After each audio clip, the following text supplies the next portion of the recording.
I do believe it is Dirt Church Radio AidStation episode 45. I'm Matt Raymond. I'm Ali Pottinger. It's now when you introduce yourself. Oh, I'm new to this. I'm Lucy Bartholomew. Yep, you heard it right, folks. Lucy Bartholomew. What a treat. And it's race week. How's everyone doing? How's everyone feeling? Lucy, jump straight in. How are you, mate? Welcome back to Aotearoa. How are you? Yeah, I'm so good. So happy to have made the travel, be home with Ali, hanging out. I went for a run in the Redwoods last night and then Blue Lake this morning. So I feel like I'm ticking off my usual assortment of trails. But yeah, I'm just so happy to be here and incredibly excited for the weekend. How's the acclimatization been? The weather's been pretty wild here. What's it doing in the Bay Plenty now? Yeah, dude, so muggy, so sweaty. I have already gone through my suitcase of clothing. It's proving that a number on the screen for weather means one thing, but the actual act of running in it is another. So I think it's going to be a tricky race day if it continues this way. Yeah, that is for certain. What would you this is peak podcasting chat, isn't it? Talking about the weather, but one more. What would you prefer, dry heat or slightly less hot on the thermometer, but an increased humidity? What's your ideal racing? Honestly, I'll take either of them. Just make it hard and hot. That's kind of that's my forte. So I'll do anything. I'm a big sweater, and I'll be wet either way. So yeah. My brain's just buffered. I'm so sorry. It's like, Matt's in a day of it. Where to from here? Yeah. Absolutely. How's your build-up been? I mean, I guess I spoke to you before and sort of passed on my well wishes, but you've had a bit of a time with it with your dad. Hey, is that obviously on your mind? Did it put too much of a spanner in any works? Yeah, I think it was a really good reminder, and it's been a constant reminder of it's not just a week's worth of training. It's the overall, since UTMB, I feel like I've just been on this really good kick of motivation and training, and all of that stitched together isn't undone by what has been the last kind of 2-3 weeks, and that included a trip to France, my dad having 2 strokes, and just kind of navigating some new territory for me. But I certainly can't complain with my fitness, and I think it's a little bit more motivation for Tarawera. He can't be here. He was meant to be my crew and spend a bit of time romping around New Zealand, but that's not to be. So instead I'll just go hard and fast and get back home to him straight away. But yeah, it's he'll run with me for the whole of Tarawera, and like every run I ever do. Well, look, we just wish you the best and wish you the best. Ash is also a returning champion on Dirt Church Radio. And, if you're listening, we wish you the best. And I'm sure, Lucy, all the people out there wish you the best too. And I guess it puts it in perspective. Hey, it put events with your whānau, events in our life external to running, it really does put what we do in perspective, both the challenge and the difficulty, but the privilege of it as well, hey? Oh, 100%. I've talked a lot to Dad about this, and just kind of, Dad on stats at the hospital was fit as a fiddle. And I just think that it shows that it's not, it doesn't choose, it can be really out of the blue, and not to take any run for granted, any step, any day, any breath. And so I think it was a good reminder and a tap on the shoulder of just like, man, this is just like a sweet opportunity, such a privilege to spend the weekend, everyone gathering together and going for a run and choosing to work hard. Dad's now working hard with trying to get that right side, moving with coordination. And, these are the challenges that, no Everest is smaller or bigger than each other. So it's just a really good reminder, I think. And it's an honor to live with him and watch him kind of inspire me in a different way. Yeah. And it feels almost, in some ways, it feels kind of disingenuous to then go, hey, running. You had this big thing happen, and at the same time, life events continue around us when our families are going through things or people we love are going through things. And I guess it's just about sort of finding that medium, happy or not. How long are you straight home after the race? Yeah, so I came yesterday and then I fly out on Monday morning back to Oz. Yeah, Wow. So quick trip, but still lucky to have the week here, which is just one of my favorite places in the world. So very happy for any time down in Rotorua, feet on New Zealand. And Ali, I mean, how's your week been? I heard you've done a lot of cool stuff in your running life, but you knocked off a first this weekend. How was that? I went to my first run club and it was quite strange for me, to be honest. They put a little sign out and then you go for a run with lots of strangers. But it was really cool, actually. And it made me feel quite old and like from quite a different era of runners to the current youngsters. But nice to feel welcomed and inclusive and try something different. Yeah. Yeah, the run clubs there's a bell curve, isn't there? And some of them are very, very hectic and some of them less so. What about you, Lucy? Are you part of a local? I mean, obviously you're in a professional running team. I don't know if it's a club, but do you frequent? Club. Yeah, Club Salomon, which is pretty It French sounds like sounding. a really juicy French nightclub. Yeah, Yeah. Yeah, Francois Dehaene really gets amongst it, Like some shapes. I'm definitely not a consistent run club goer. We do sometimes collaborate with run clubs in Solomon, and I always find it really interesting the people that attend, and I think it's so cool that, especially in the winter and after work in the dark, these strangers all get together to go for a jog, and the connection that builds and knits together is something super, super special, and it's really taking off at the moment. Having said that, some of those social run clubs aren't so social because people are running so hard they can't talk. So I have a little bit of a thing to pick on that. But other than that, I think that they serve a great purpose for getting people into the sport. Yeah, it's nice to be. What I'm really loving, and it's been a fair few years now that that sort of zeitgeist is that we're going to run club now, we're doing it, but it's nice that it's like people are like, I do this 5K and I do that a couple of times a week, or I do this and this is my thing. Not like suddenly I'm doing a 5K, then I'm doing a 200-mile race, which is what a lot of people did during COVID. They're like, well, I'm just going to run 100 miles when everything opens up. I like that it puts running in a very achievable place, and but you're right, Ali.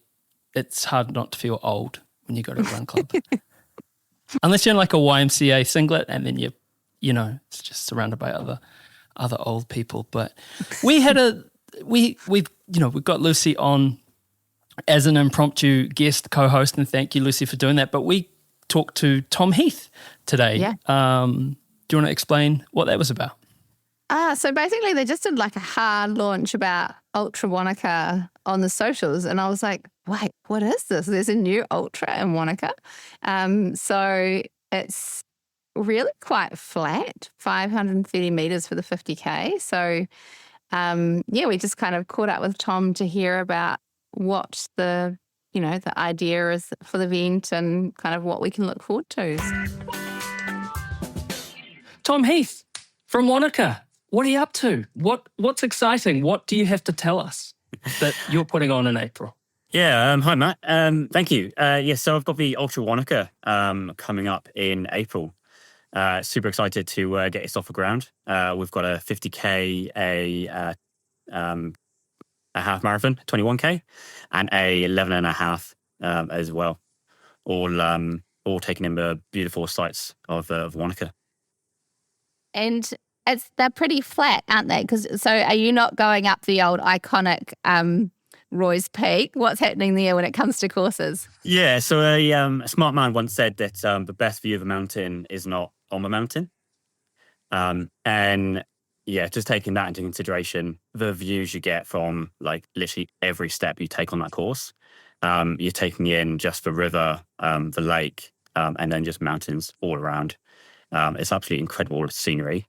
The fact that it is flat means that it's an awesome opportunity for first ultra, if you want to take your first ultra, or for the speedy people. It's also going to be a very, very fast 50. So if you've got those carbon trail shoes that are now out and about, this is definitely going to be one to wear those. How long has this been something that you've been thinking about? What was the sort of the timeline from germination to press and go? So I've had a few of the events put on in the past, and this has been about 10 months worth of work. The question of why is there not an event in central Wanaka, needs to be answered. We've got a road half that Terry Davis puts on. That comes down the Cardrona Valley Road. There's Mototapu, but there's nothing that is in like central Wanaka that's just running. We're looking at what we can do: half marathon courses, full marathon courses, and then had a good look on Strava, good look on Garmin maps, ran the course a few times, it's just a stunning course. So to get a good 50 and a good half, and that 11.5 course as well, it all kind of matches up. Why do you think that there hasn't been a trail running event in Wanaka? Good question. Not sure. It's just such an epic location. Couldn't answer that. So I'm like, well, there should be one. So here there is.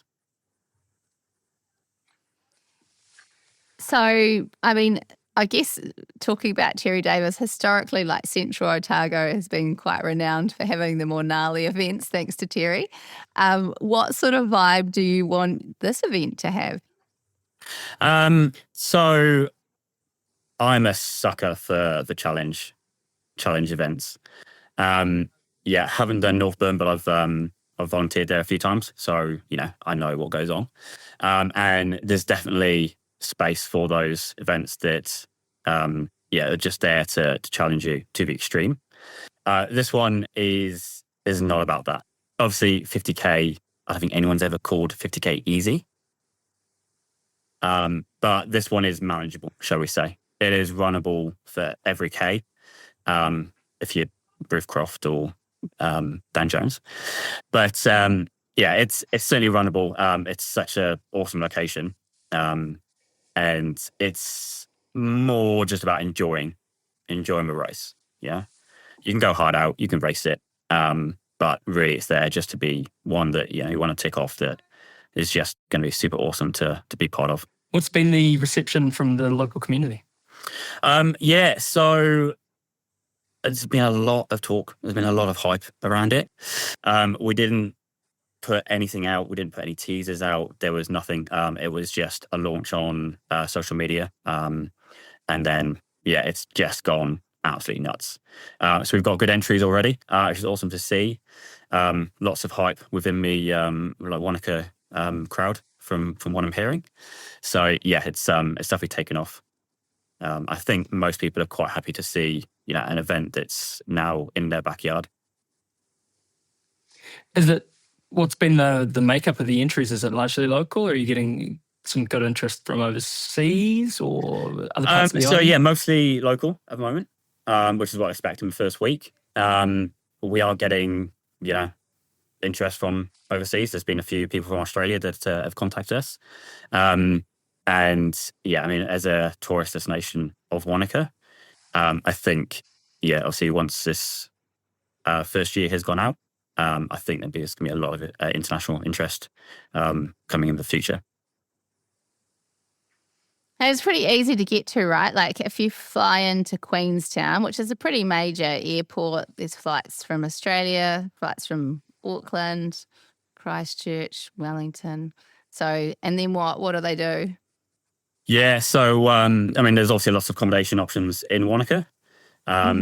Really lots of Airbnbs. So if you're coming down, it's going to be an awesome one just to get a crew together, get a house together, make a weekend of it.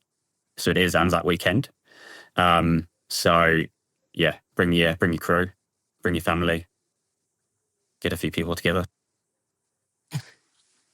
It's, have you had any, and it's not criticism because this is the thing, isn't it? Wanaka's well known for being this little cachet of the most extreme of the most extreme, like, you know, people like hang gliding into the lake and then swimming before breakfast and all sorts of stuff like that. Have you had any sort of criticism, or why aren't you running up every mountain in Wanaka? Why are you keeping it sort of more accessible? No, haven't had that yet. Like there are, like I said, Northburn is coming up. And yep, if you want to run up and down hills, it's there. I do also have in the works a pretty long distance event. We're talking over 100 miles, less than 300 miles. And that will... Oh, is it 200 miles? It changes week by week, depending on what week we're going up. So yeah, there's definitely that in the works. I think people do want they want the challenge events, and then this is the event that you want something runnable, something nice that's going to flow well. Yeah, this is a good weekend. I'm so excited. I love the fact that there seems to be more and more sort of grassroots events popping up, more events in the South Island that aren't, you know, just about running up mountains. And I'm so excited for you. It's such a cool feeling. Hey, getting an idea together and then putting it out into the world. It's a cool process, hey? Yeah, 100%. Had that with my first event, Clyde Classic. So that was a sellout event in its second year, which is just incredible for a very, very small town in the South Island. And the images we got, the content, it was a week that I looked back on it and was like, shit, like, yeah, I did that. We did a good job. Awesome. Well, look, man, we wish you the best. We decided that rather than us kind of yap on about this event, we'd hear it straight from the font. So, you know, Tom, thank you so much for coming on. Anzac Weekend 2026, Wanaka Ultra. It's so cool. Is it going to sell out? Are you going to cap entries, or what have people got to be aware of? So unlikely to sell out this event. We've gone for quite a large concession limit through Doc. But yeah, say never say never. Say we sold out Clyde Classic, and I thought that was going to be, you know, a 5-year kind of term. So yeah, never say never. But yeah, this year we should be good for numbers. Oh, Perfect. well, Thanks, man. yeah. Cool. All the best with entries, Tom. We look forward to hearing more about it. Yeah, thank you very much. What was your thoughts, Matt? I was really, again, put that thing about, you know, how people like hang glide into the lake and then, you know, swim out and do all this extreme stuff. That's what Wanaka's that's what people who live in Wanaka, they go run up Roy's Peak all the time and do this, that, and the other thing. It's really cool to see an ultra, a 21 and I think an 11K that is essentially on some beautiful, runnable, rolling terrain. And as you said, sort of between, you know, 400 to 500 meters for a 50K. That's not, you know, it's not flat, but it's not Roy's Peak. And I think it'll be really cool. I think it'd be amazing for people to see Wanaka and go down and check out the area. And for you know, what's the other big one in the area? It's bloody Northburn, which is just different, actual madness. So yeah, I'm excited. I think it's going to be really cool.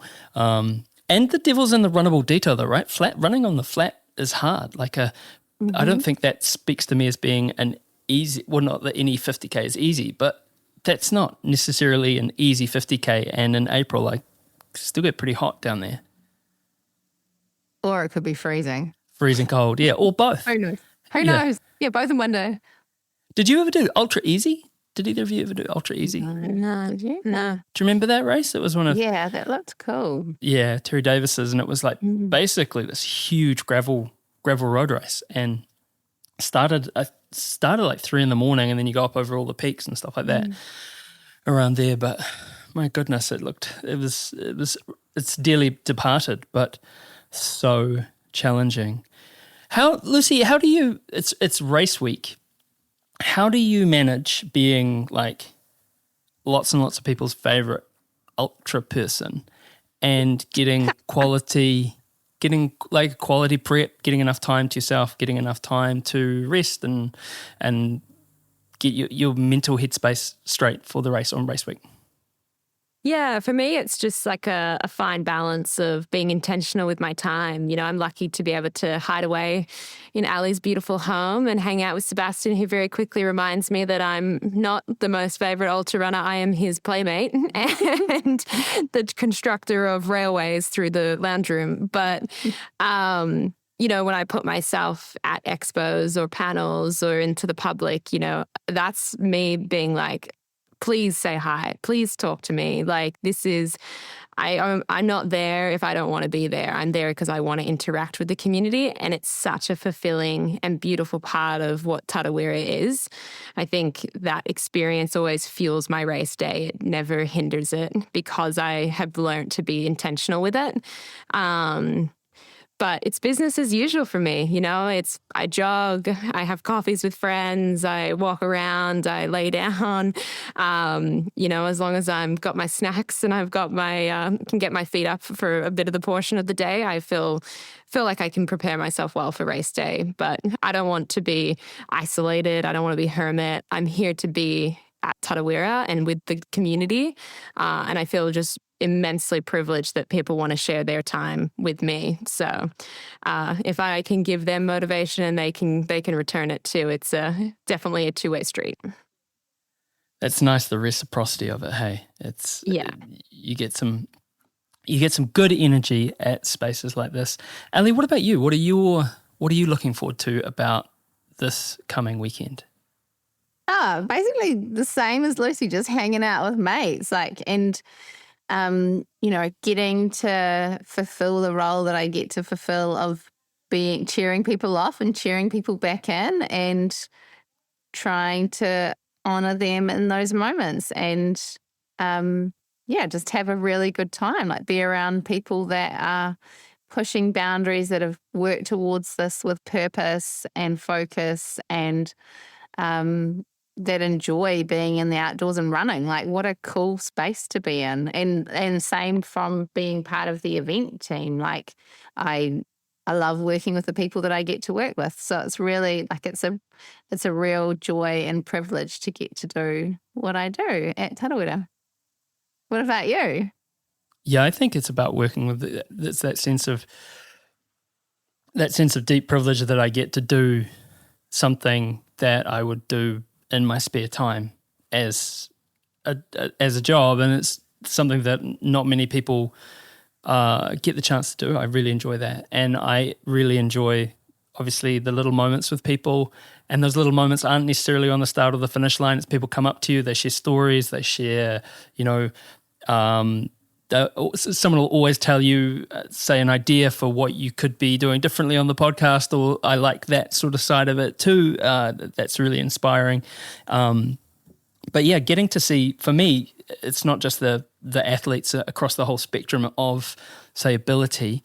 It's getting to see how a big event like Tarawera works from the other side of the tape. I really enjoy that. I like being on that side. You know, I like being on that side of the tape and seeing what goes into putting on an event like this, and the group of, you know, committed professionals and volunteers who go to, you know, putting on the race. But my favorite's like seeing, and this is it's so silly, but seeing, like, I love hanging out with like the traffic management guys. Like they're like stoked on their job or whatever it is, you know, they're like, no one ever sees them, no one ever thanks. Well, you know, but these guys are up like 2 a.m. driving a truck somewhere to put out some. I love that stuff, and I think it's really cool how people take pride in their work and accomplishment. So, Yeah, that's what I'm I looking think forward I to. feel very lucky in staying with Ali. I get a look behind the curtain of what goes on behind the athlete's experience, especially for the elite athletes, it's a very well curated, it's smooth sailing, but it's cool to see kind of like the duck legs under the water, just swimming super, super fast. And then getting the email of just like, now everything's looking great for race day. I hope you have an enjoyable experience. And I'm like, I think it makes me appreciate even more, especially I'm really close with the Ironman UTMB team, and to have their support and to see them. And I now start to understand what it takes to put on an event of this caliber, of this kind of high level. And yeah, you can't take for granted what a privilege to run point to point in New Zealand and bring together this many people on a weekend, especially Valentine's Day. Oh, Valentine's Day. Oh, it is Valentine's Day. I'd forgotten about that. But I guess it is. And I'll have you know that in my house we don't do Valentine's Day, so it's not me just forgetting and then getting all. Yeah, it's just not a thing. Every day's Valentine's Day in my house. Just about to say, yeah, every day's absolutely. Valentine's Day. Yeah, I don't do it either. I'm looking forward to going through the night. That's one thing I'm really looking forward to. So in terms of my roster, Ali and I are real privileged. We get to start the races, so we're starting all of them, aren't we? We're Marla, 102K and the 21K. Yeah, we're not starting the 50, but we're going on a. I'm T14 as well. And you're the T14. Yeah. So getting to do that, and then I'm coming back overnight. So I'm on like 9 till 6, which is cool. I'm looking forward to managing that process. And because the coolest stuff happens in the early hours of the morning. People come through and they're on all sorts of states, and there's crowds, and yeah, it's rad. It's not just an ultra for the people with the bib, hey. No. And managing people, families will come up and say, have you seen Derek? And you're like, no. He said he'd be here. He said he was going to negative. What's a negative split? He said he was going to negative split the course. And you're like, I don't think Derek has negative split the course. But that whole thing too, like seeing people gather and seeing how excited, and I guess it links back to what you were saying, hey Lucy, about your dad, about it links back to those beautiful moments that you have where you see families coming together, and whether it's your first or your 50th time supporting someone, it's super special. We should probably wrap up. We've had an interview. We've had several parts that we've cut out of this podcast because my brain has left the building. It's now 9 p.m. No, it's now 9 p.m. Yeah, you have no idea. But look, we will look forward to seeing you all at Tarawera. Not everyone who's listening, but most of you, I'm sure. Come say hi. We're going to be on at the Village Green at 1 o'clock in the afternoon for our 4th annual Dirt Church Radio Elite Q&A. And we might be doing something else that's a bit more non-elite, but just as interesting. There'll be speed dating, some might say. We'll do that because that went down like a treat last year. And I'm Matt Raymond. I'm Ali Pottinger. I'm Lucy Bartholomew. And we're with our old mate Andrew McDowell. And stay tuned for the regular DCR podcast over the upcoming weeks. We've got some super cool guests in the bag and ready to share.